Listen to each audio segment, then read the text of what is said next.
Yo, what's up mga tropa peeps? Welcome back to my vlog at magandang araw po ng linggo sa inyong lahat. Happy Sunday. Happy day off sa lahat ng mga OFW natin na manonood dito sa aking channel. At ngayon pong araw na ito ay espesyal sa ating mga kababayan dahil po itong araw na ito ay ito po ang kanilang pahinga or pamamasyal. Makakasama ang kanilang mga kaibigan, mga kabarkada, katropa. Nako, sigurado na video kay to the max na naman ang ating mga kababayan. Relax din pag may time. So ngayon po, ito pong ating vlog ay patungkol dito sa pamilya Duterte na tutulak po papunta doon sa The Hague, Netherlands. At kapansin-pansin po na hindi po kasama dito ang pangalawang asawa o pangalawang kinakasama nitong si Duterte Digong. Hindi kasama. Tayo nagtataka bakit hindi kasama. At isa pa po na pag-uusapan natin dito ay ang pagiging defensive ni Ipe Salvador. Ni Philip Salvador. Napaka-defensive. Meron ako nakitang video niya. Super defensive po sa kanyang interview. At sinaway pa, sinita pa itong nag-i-interview sa kanya na reporter. Ngayon, ito. Punta na tayo muna dito sa pamilya Duterte. Ngayon po, meron po mga post ngayon sa mga social media na ang pamilya daw po ni Digong ay pupunta doon sa The Hague, Netherlands para sa kanyang birthday. At kapansin-pansin po na family picture, buong pamilya kasama. Kasi itong sa unang asawa ni Digong na si Elizabeth Zimmerman, kasama po sa mga litrato. At syempre, talaga na mga ito ang unang asawa ni Digong, di ba? Alam niyo po, sa totoo lang, bilib ako dito kay Elizabeth Zimmerman. Kasi nung panahon na around 2016, nung nanalo na si Digong na presidente, meron pong mga video na nag-resurface na nakikita natin na okay naman sila at maayos naman sila. Nagbibiruan pa nga, parang kinikilig pa nga mga anak nila eh. Nakita ko yan, yung video na yan. Siguro nakita nyo rin yun, napanood nyo rin yun. Diba? Kinikilig nga din si Digong eh. Ngayon, eto lang yung aking naisip. Etong si Elizabeth Zimmerman, annulled pala yung kasal nila. Ayan, annulled. So, ibig sabihin, si Digong ay single. Pero, di ba, sa pagtanggi nitong si Hanilet na sumama po doon sa The Hague, Netherlands, parang winave niya na yung kanyang karapatan kay Digong. Parang siya na mismo ang nag-surrender ng kanyang sarili na, hindi ako pwede dyan, off limits ako dyan. Hindi ako hindi ako legal wife, 'di ba? Hindi naman sila kasal ni Digong, 'di ba? Meron lang silang anak at hindi po sila naikasal. Tingin ko kasi Hanilet Abansenya pa rin naman ang kanyang pangalan. Ngayon, sa mga nakaraan pong mga interview nitong si Hanilet na kung saan ay umiiyak siya, sa wikang Bisaya po sa kanyang interview ay meron pong ginawang translation ang SMNI. At ito po itin-translate nila from Bisaya at nilagyan nila ng caption na Tagalog. At yun nga po yung lumabas doon sa caption ay nakalagay, sana ay ginurgur na lang daw po si Digong, 'di ba? Bakit mo naman, 'di ba? Bilang isang partner, bilang isang kasama sa buhay, 'di ba? Asawa, bakit mo iisipin na sana nangyari na lang 'yon? Bagay na 'yon kay Digong. Kung tutuusin, 'di ba? Kapag ikaw ay partner, syempre ang gusto mo ay makasama mo habang buhay ang iyong asawa. Kaya alam niyo po sa nasabi ko kanina, hanga ako dito kay Miss Elizabeth Zimmerman. Kasi nga po, eto never tong nagsalita ng hindi maganda sa harapan ng camera.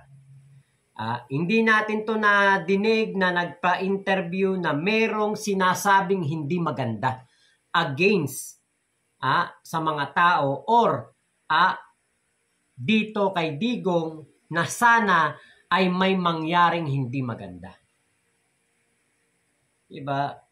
Yun po yung punto ko na iba pa rin talaga yung original. Iba pa rin talaga kapag ikaw yung unang minahal. Dahil yung unang minahal, andyan pa rin yung pagmamahal Diba? Maaring they part ways dahil sa hindi na magkasundo, but still, diba, yung love ay nandyan pa rin yun. Hindi mawawala yan. At tatlong supling ang naging resulta ng kanilang pagmamahala na masasabi natin ngayon na, diba,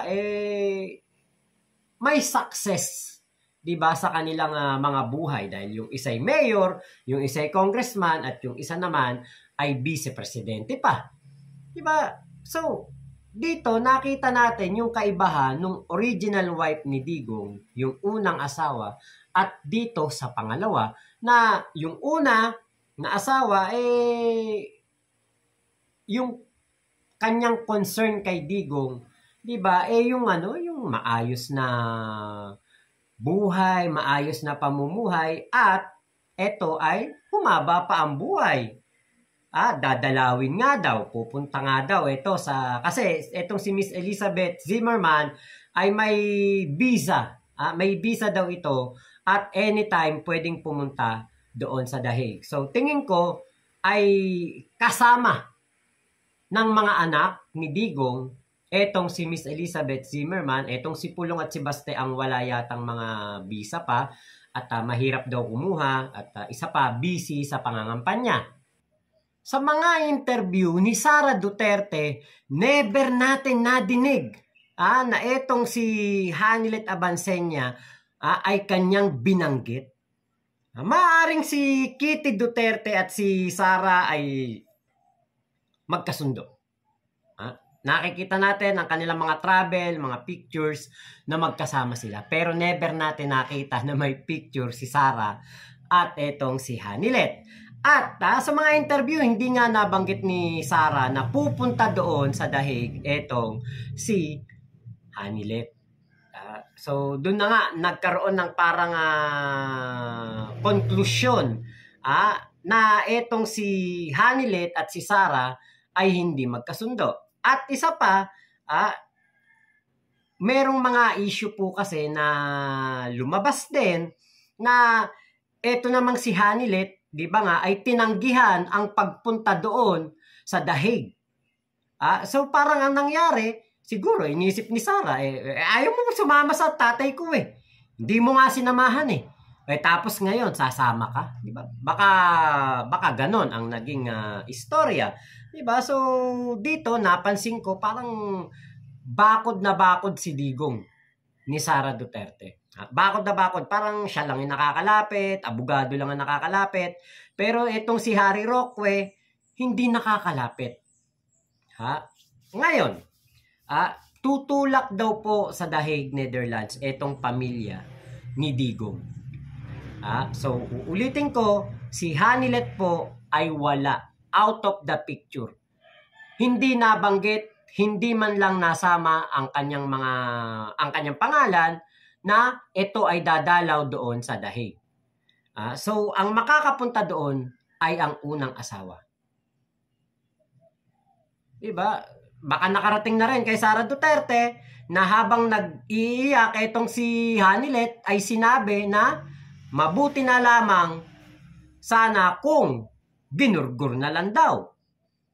Diba? Kasi, syempre, kung ikaw ay anak ng isang dating presidente na iyong tinitingala, ama mo, minamahal mo, at gusto mo na masave ang buhay nito, abay maririnig mo ang pangalawang asawa na nagsasalita na sana daw nagurgur na lang si Digong.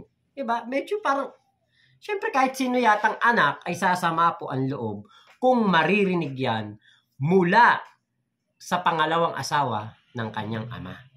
Kaya kung meron man sigurong hindi pagkakaintindihan, ay naiintindihan natin kung saan nanggagaling ang hugot o saan nanggagaling ang sama ng loob nitong si Sarah.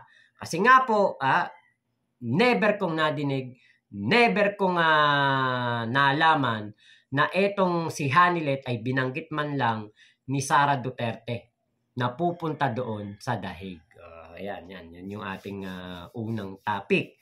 Ngayon po, habang tayo po ay nagtitingin-tingin ng mga video sa SOCMED, ay nadaan sa aking newsfeed etong video na ito. At napansin ko, sobrang defensive naman dito ni Mr. Philip Salvador. Napaka-defensive naman. Bakit naman ganon, di ba? Parang meron siyang iniingatan. Parang meron siyang iniiwasan na itanong sa kanya. Ngayon po, dito po sa video na ito, mapapanood nyo yung aking sinasabi na defensive. Talagang defensive si Philip Salvador at parang napaplastikan ako sa kanyang mensahe. Ready na! Ready na tayo, lahat! Okay, sir, good afternoon! Paano po natin sinusuportahan si Tatay Digong sa kanyang pinagdadaanan ngayon? Ma'am, lahat naman ng sambayan ng Pilipino ngayon, ma'am, isa lang ang nagagawa, ang talagang taimtim na dasal para sa kaligtasan niya. Alam naman natin na 80 years old na siya. At alam din natin na wala siyang gamot doon sa loob ng kanyang selda, kung tawagin. He's 80 years old. No one's taking care of him. Meron siyang nurse, pero hindi naman pwedeng pumasok doon. So, what can we do? Ang magagawa lang natin, ipagdasal natin siya. Pero sinasabi niya lang palagi, if this is my destiny, then be it. Kung hindi ko man napasaya ang mga Pilipino, pero ginawa ko kayong lahat komportable. Totoo naman. Sir, tayo bilang isa sa mga malalapit po sa kanya, paano niyo po siya binibigyan ng moral support or ng words of wisdom? Nagkakausap po ba kayo? Hindi kami pwedeng magkausap kasi nga may interview, wala namang maka-interview sa kanya. Apo. Ang pinapakiusap na nga lang ng mga anak niya na at least makausap siya, makita siya, alam mo naman yun. Sasabihin pa niya sa mga anak nga, uwi lang kayo, don't worry about me. Sa lakas ng loob ng taong yan, sa kanyang paninindigan, wala yata makakagawa, wala yata makakagaya na kahit na sinong presidente. Sir, sorry po, matanong ko lang kasi naalala niyo po nung time na... segue. Hindi, wala. Sir, kayo po ba aware na nababash kayo? Kasi nga nung umiyak daw po kayo regarding nung binabasahan ng Miranda rights, gusto lang po naming malaman kung bakit. Notary lang naman ito kasi.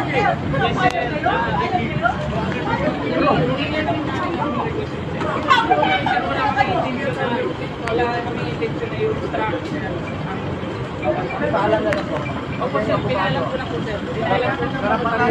Anak ko, kapatid mo nanay mo, ganitoin. Payag kayo? Ha? Opo sir. Payag pa kayo? Abuso na! Ginakaw kayo! Notary lang naman ito kasi. Yes sir. Payag kayo? Hinihingi na po namin ang request yun sir. Kami sir, wala kami intention na yung structure sir. Paalam na lang po. Opo sir, pinalam ko na po sir. Para patay ang bawat Pilipino. Hindi po kasi segue, promise. Yun lang po. Wala tayong magagawa. Yun ang tingin nila sa akin. Dahil sa mga nababasa at nadidinig nila. So, nakikiisa na rin sila doon sa nagbabasa sa akin. So, ako naman hindi nagagalit sa kanila. Pinagdarasal ko pa nga sila. Sa inyo po lahat na bumabatikos, pamatay kayong lahat. Salamat po. Kasi alam ko naman, yan lang ang kinikita nila para mapakain nila ang kanilang pamilya.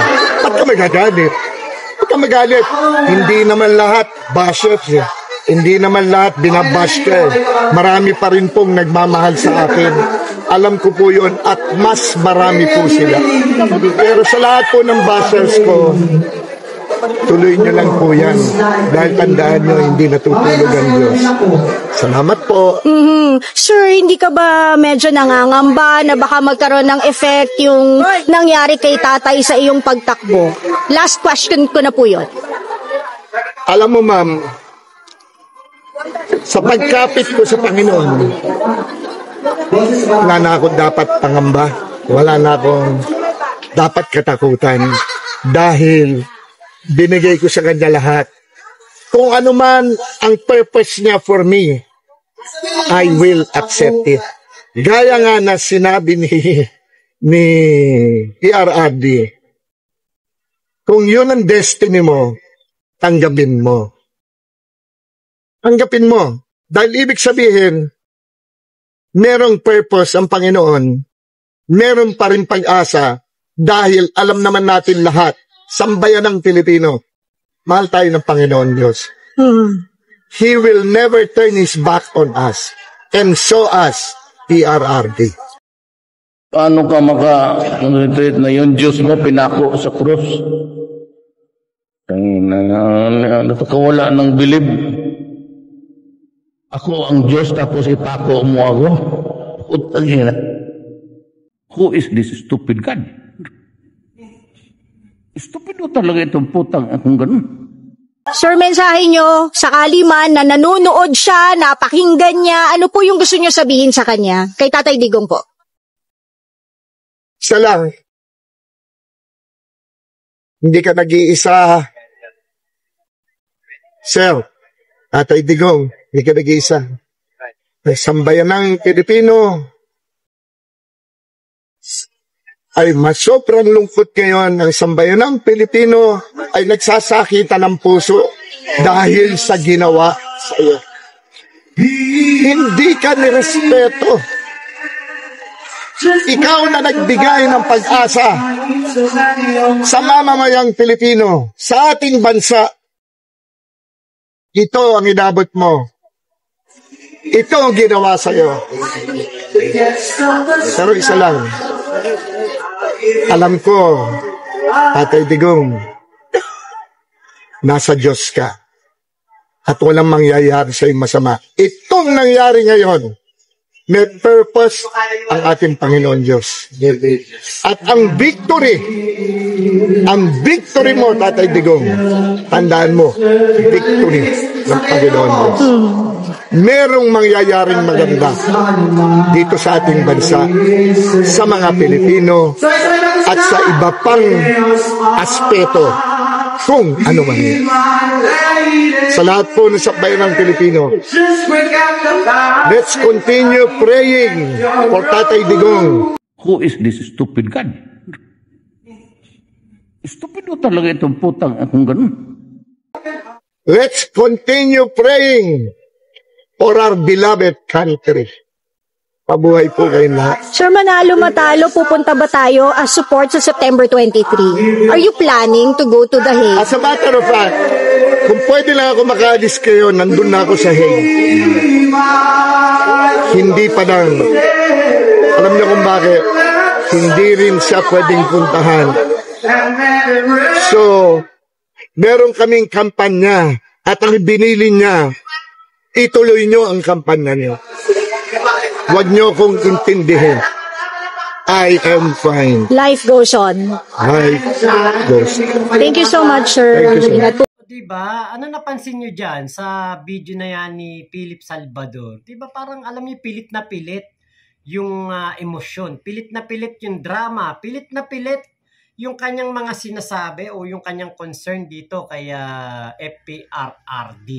Diba? Puro alam mo yung parang kawawang-kawawa si Digong at mali pa yung kanyang binigay na impormasyon na wala raw gamot si Digong doon sa Dahig. Samantalang si Sara Duterte na mismo ang nagsasabi na etong si Digong ay well taken care of at mukhang gumanda pa ang sitwasyon at mas maayos pa ang kalusugan nito doon po sa Dahig. Ito yung kaibahan eh.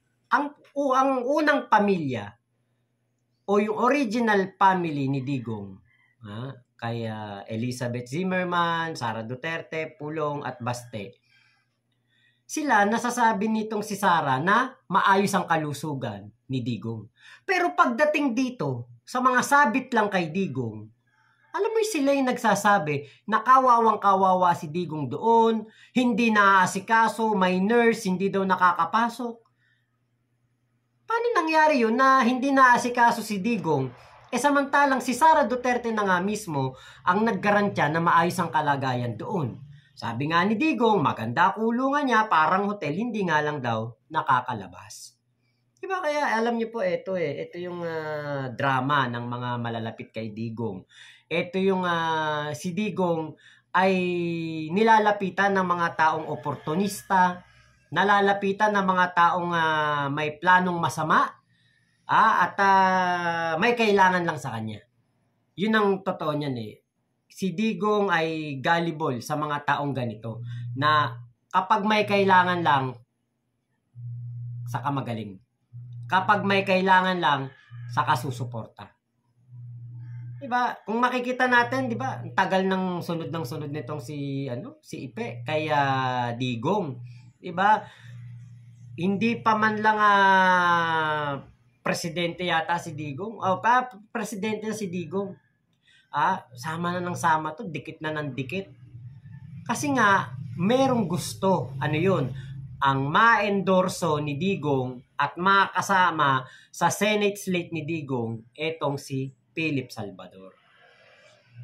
Tapos ngayon, makikita natin, may mga video na kung saan kino-comfort niya si Hanilet. Syempre, ano iisipin ng taong bayan? Diba, nakita natin ang vlog ni Mima. Doon natin nakita yung yung pag-akay na may kasamang yakap nitong si Philip Salvador kay Hanilet. Tapos, etong si Sir Mike Cabiren, napatanong, hindi na ba mahal ni Hanilet etong si Digong? Syempre, sino ba na mga tao ang tatanggi na makasama mo ang asawa mo sa madilim na bahagi ng kanyang buhay? Ito'y tinanggihan ni Hanilet.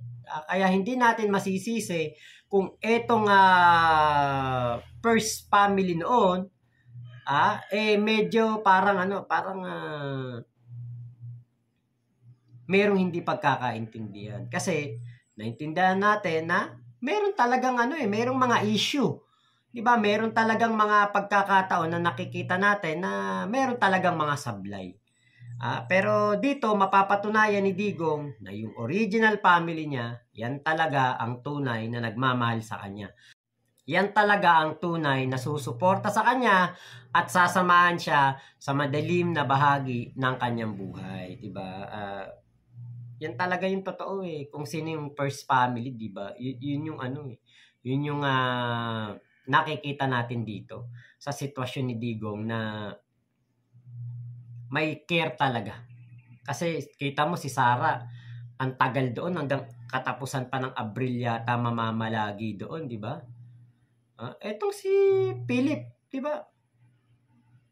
Uunahin pa pangangampanya, di ba? Si Bato, si Bongo. Importante talaga sa kanila kasi election Yung pagpapakita ng suporta kay Digong doon sa Dahig, hindi importante. Saka isa pa siguro, iniisip nila, bukod sa mahirap makapasok doon, nandun si BP Sara na sigurado ko na alam nila na babakuran talaga si Digong. Diba? Hindi na tayo magtaka kung ganun ka protective si Sara Duterte sa kanyang ama. Kasi, diba, may may mga nakakalapit kasi na mga oportunista. Nakikita ni Sara Duterte siguro yan. No? So, balik din tayo dito sa video din ni Ipe. Kung mapapansin ninyo, sinuway po ni Ipe Salvador, ni Philip, itong reporter at sabi, huwag kang sesegue huwag kang sesegue. Sabing gano'n. Ano kaya yung segue na yon? Ano kaya yung iniiwasan niya na matanong sa kanya? Diba? Ano kaya yun? Kasi masyadong defensive. masyadong inagapang kagad para hindi makaporma yung reporter. Parang alam niya na mayroong issue patungkol sa kanya. Kaya po, kung ano man yun, time will tell kung ano yun. Pinakamagaling na storyteller sa buhay ng tao, sa mga nangyayari sa paligid, ay ang panahon, ang oras. Time will tell kung kailan mangyayari ang mga katotohanan na mga nakikita natin. So, yun lamang po. Maraming salamat sa pagsama nyo dito sa aking vlog na ito. Ingat po kayo. Nasaan mang panig kayo ng mundo, nako, ingat po kayo ha. At kapag po kayo'y iniwanan ng isang tao sa pinakamadilim na bahagi ng buhay niyo, isa lang ibig sabihin niyan. Mahal lang kayo, kailangan lang kayo, sasamahan lang kayo niyan sa kasiyahan. Pero kapag nandyan na ang problema, ang mga pagsubok at iniwanan po kayo, tinalikuran kayo, hindi ka talaga mahal niyan. So yun lamang po, maraming salamat sa pagsama nyo dito sa aking vlog na ito. Bye bye, Momo Chup Chup, love you, God bless us all, Pilipinas, God first.